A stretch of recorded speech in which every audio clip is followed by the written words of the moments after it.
Allah juga akan siapkan makanan-makanan. Tapi mereka lapar. Allah siapkan minuman, mereka haus. Ya.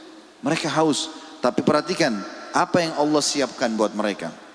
Disiapkan, diceritakan dalam Al-Quran makanan dan minuman. Jenis makanan mereka yang pertama adalah buah zakum.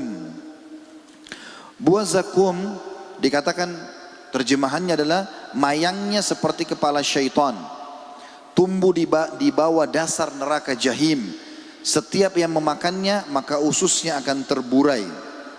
Allah mengatakan di dalam Al-Quran surah As-Saffat surah nomor 37 ayat 62 sampai 68. A'udzu billahi minasyaitonir rajim. Adzalika khairun nuzulan am syajaratuz zakum? Inna ja'alnaha fitnatan lidh-dhalimin. Innaha syajaratun takhruju fi aslil jahim. Tal'uha ka'annahu ru'usus syayatin. Fa innahum la'akiluna minha famali'una minha al-butun. Thumma inna lahum 'alaiha lasyauban min hamim. Makanan surga itu hidangan yang lebih baik ataukah buah zakum?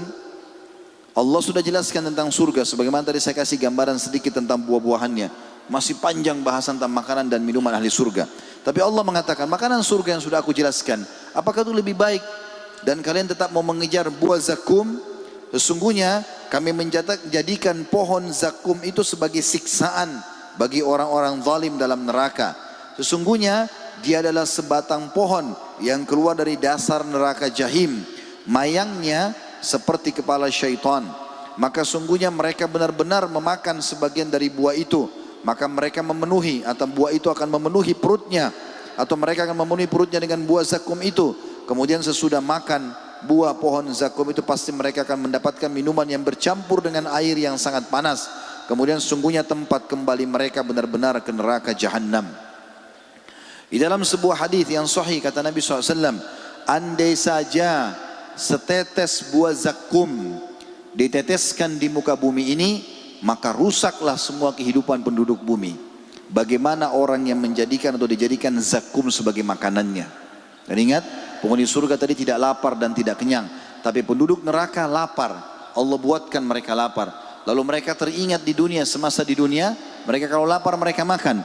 Maka mereka minta makanan. Pada saat mereka minta makanan, maka tangannya terikat, kakinya terikat, mulutnya terbuka secara otomatis. Lalu mau tidak mau, buah zakum itu akan dimasukkan. Lalu dia akan meleleh seperti minyak yang panas ke dalam tubuh, yang membuat seluruh otot-ototnya keluar, terlepas, tinggal tulangnya saja. Itu pun tidak mati. Itu pun dia tidak mati.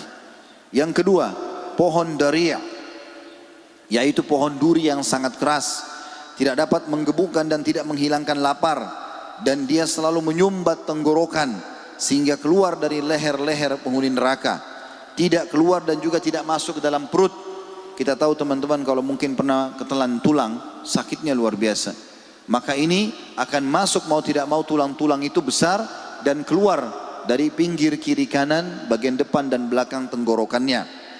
Ibnu Abbas menjelaskan ya, pada saat tafsir firman Allah SWT surah Al-Ghashiyah, surah nomor 88 ayat 6 sampai ayat 7, A'udzu billahi minasyaitonir rajim, laisa lahum ta'amun illa min dari', la yusminu wa la yughni min ju'.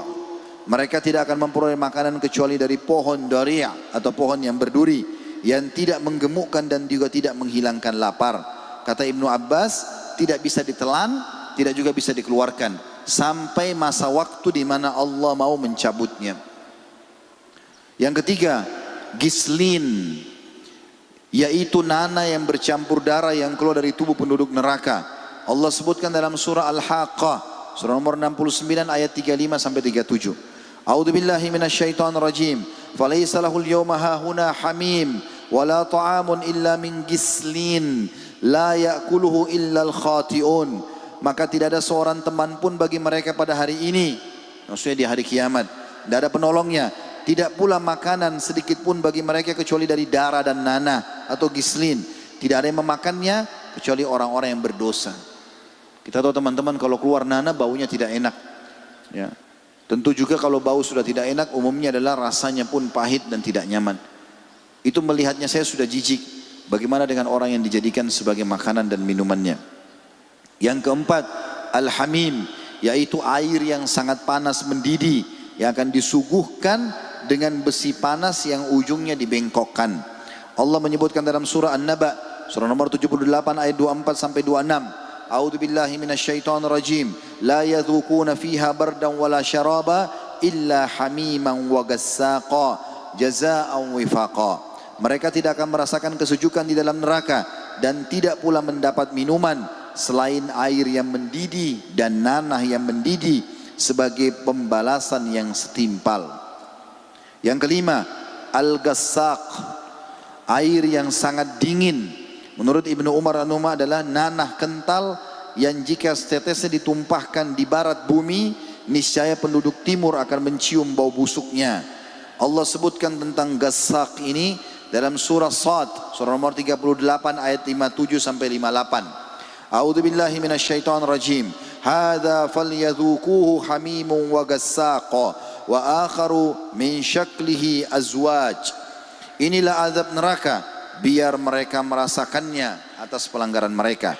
Minuman mereka air yang sangat panas dan air yang sangat dingin, dan azab yang lain yang serupa itu berbagai macam.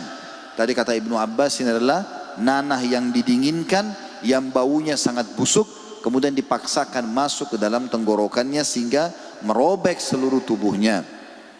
Yang keenam, as-sadid, yaitu air nanah yang bercampur darah. Ibnu Rajab berkata, air sadid akan membuat wajah mereka hangus, sekaligus membuat seluruh kulit kepala dan rambut mereka mengelupas. Allah sebutkan dalam surah Ibrahim, surah nomor 14 ayat 16 sampai ayat 17. A'udzu billahi minasyaitonir rajim. Min waraihi jahannamu wa yusqa min ma'in sadid yatajarrahu wa la yakadu yusigu wa yatihi al-mautu min kulli makani wa ma huwa bimayyit wa min waraihi adzabun ghalidh. Di hadapan mereka ada jahannam dan dia akan diberi minuman dengan air nanah. Diminumnya air nanah itu dan hampir dia tidak bisa menelannya. Makna tafsirnya karena banyaknya dituangkan air nanah sampai perutnya penuh dan sampai keluar dari tenggorokannya, terus saja dituangkan sehingga memaksa dia harus menelannya. Dan datanglah bahaya maut, dia merasakan seperti dia akan mati. Tapi dari seluruh penjuru, tapi dia tidak juga mati, dan di hadapannya masih ada azab yang berat. Yang ketujuh, muhul, air muhul, yaitu endapan minyak yang berwarna hitam yang mendidih. Allah berfirman dalam surah Ad-Dukhan, surah nomor 44 ayat 45 sampai 46. A'udzu billahi minasyaitonir rajim. Kal muhli yagli fil butun kagallil hamim. Kotoran minyak yang mendidih dalam perut seperti mendidihnya air yang sangat panas.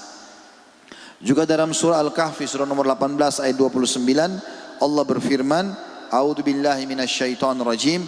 Wa qulil haqqu min rabbikum wa man syaa'a falyu'min wa man syaa'a falyakfur inna a'tadna lidh-dhalimina naran ahata bihim suradikuha wa in yastaghithu yugathu bima'in kalmuhli yashfil wujuh bi'sasy syarabu wa sa'at murtafaqa.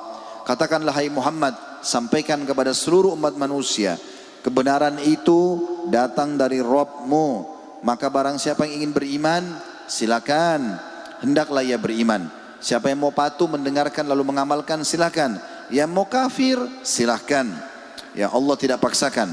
Sesungguhnya kami telah sediakan bagi orang-orang yang kafir dan zalim di neraka yang gejolaknya mengepung mereka, dan jika mereka meminta minum, niscaya mereka akan diberi minum dari air seperti besi yang mendidih yang menghanguskan muka mereka. Itulah minuman yang paling buruk dan tempat istirahat yang paling jelek.